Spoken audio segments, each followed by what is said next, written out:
Did you know there's a tape of a song with George Harrison and Eric Clapton that was recently found? Yeah, after 5 decades. Yeah. Let's get into it. So picture this. It is the middle of the 2020 pandemic lockdowns, right? Right.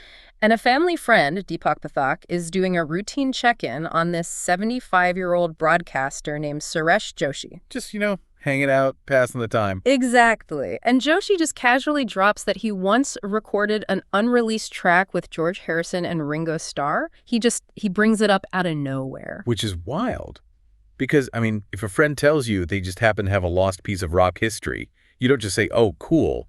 Pathak basically told him to prove it. You have to. You want the proof. So Joshi literally climbs up into his loft in Birmingham. Digging through decades of clutter, yeah. Yeah, old photos, household junk. And he pulls out a cardboard box. Inside is this magnetic tape, and it just has a faded label that says G. Harrison. No grand presentation at all. Just a raw artifact. It is like finding a winning lottery ticket stuffed in the pocket of an old winter coat. You realize the immense value of what you were holding, but your brain cannot compute that it was just sitting in your closet the whole time. Oh, totally. But wait, I need to clear something up. Because early rumors said this session was from 1968.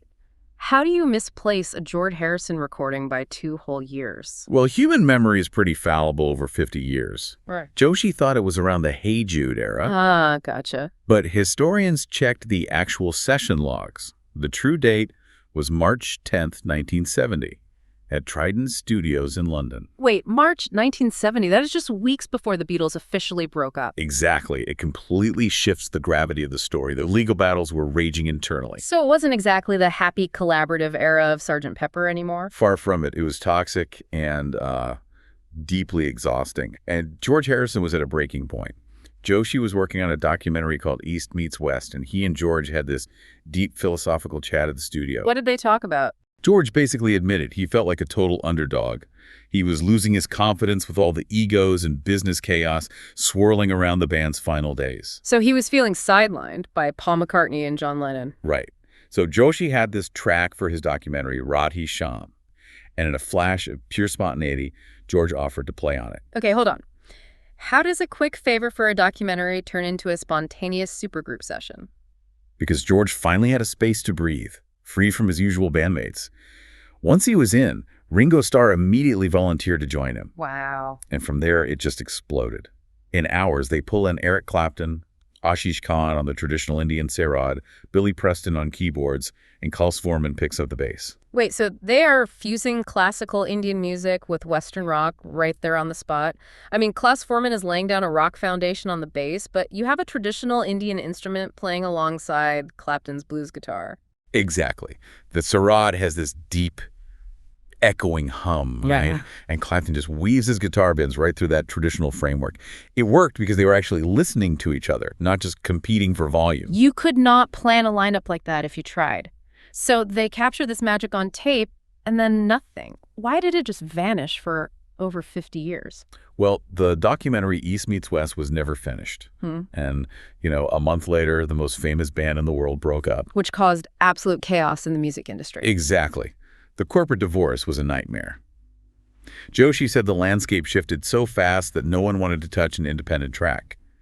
The legal red tape to clear a song with George and Ringo during that breakup was just too massive. So into the cardboard box it went. For over 5 decades. What? Okay, finding a 50-year-old tape is one thing. Playing it is a huge gamble. Magnetic tape is incredibly fragile. Doesn't it just, disintegrate? Oh, it absolutely does. Over decades, the chemical binder absorbs moisture from the air and turns into a sticky glue. So if you just thread it into a machine and press play, what happens? The magnetic coating literally flakes off. You get one terrible squealing sound, and the music is erased forever. Yikes. So pressing play is basically a high-stakes gamble. It takes a major rescue mission to save it. It did. Producer Suraj Shin spent an entire month working on this one single reel. He had to meticulously clean it and essentially bake it in a scientific oven at a low temperature. Wait, bake it? Yeah. Just to temporarily drive out the moisture. That sounds terrifying. It is a heroic act of preservation just to get a digital copy without destroying it. It was a minor miracle of digital archaeology, honestly. So what happens when they finally play this 50-year-old secret out loud? They had a premiere at the Liverpool Beatles Museum. And the crowd, these die-hard fans, could not believe something that old could make them tap their feet like that. It still had so much life.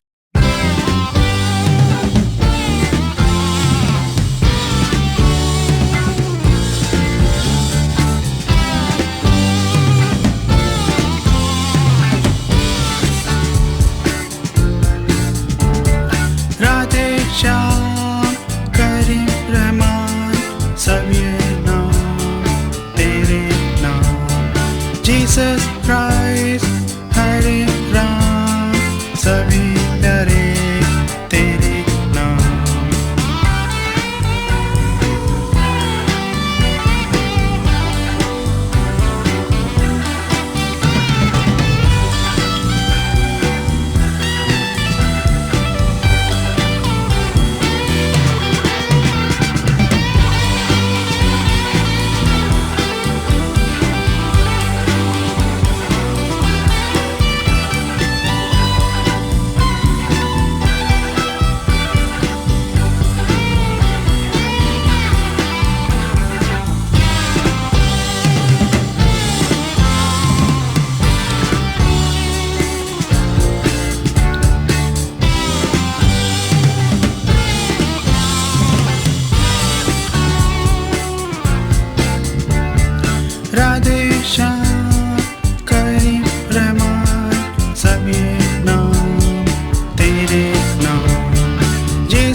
That is incredible, but didn't that premiere also set the record straight on who played what? It did, yeah. Because the tape box just said G. Harrison, everyone assumed George played that searing psychedelic lead guitar. Right, naturally. You see his name, you assume it's his solo. Exactly. But when the clean audio played, it was unmistakably Eric Clapton on the lead. George Harrison was actually holding down the acoustic rhythm guitar. Ah, interesting. And you have Ringo Starr with his rock-solid drumming underneath all of that, plus the Hindi vocals. What is the actual message of the song? According to Joshi, Radhe Shyam is about the spiritual idea that we are all one, that humanity shares a unified spirit. Which is huge, because for lifelong fans, this is not just a cool piece of trivia. It functions as the missing puzzle piece. Oh, completely. It is the direct prelude to George's triple album, All Things Must Pass. Right. Because it is essentially the exact same nucleus of musicians. Yep. Eric Clapton, Klaus Voormann, Ringo Starr, Billy Preston. This session was his testing ground. It was the moment he realized he could step out of the shadows. He could define his solo career with that Indian spirituality. He found his new direction in one afternoon. And the fact that proceeds from this release are going to charity fits his humanitarian legacy perfectly. It honors exactly who he was.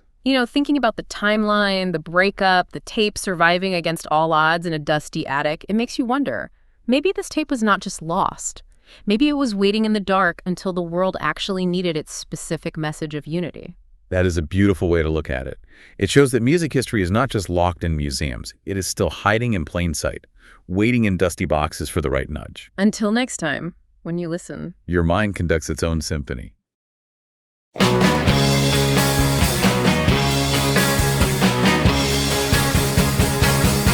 Hey, do you like free stuff? Yeah, of course, especially when it's Beatles stuff. Well, you're in luck, because our new book, Beatles Rewind, is free today on Amazon and YouTube. Huh. That massive book we just wrote called Beatles Rewind, Essential Stories of John, Paul, George, and Ringo, and the music that never gets old. That's the one.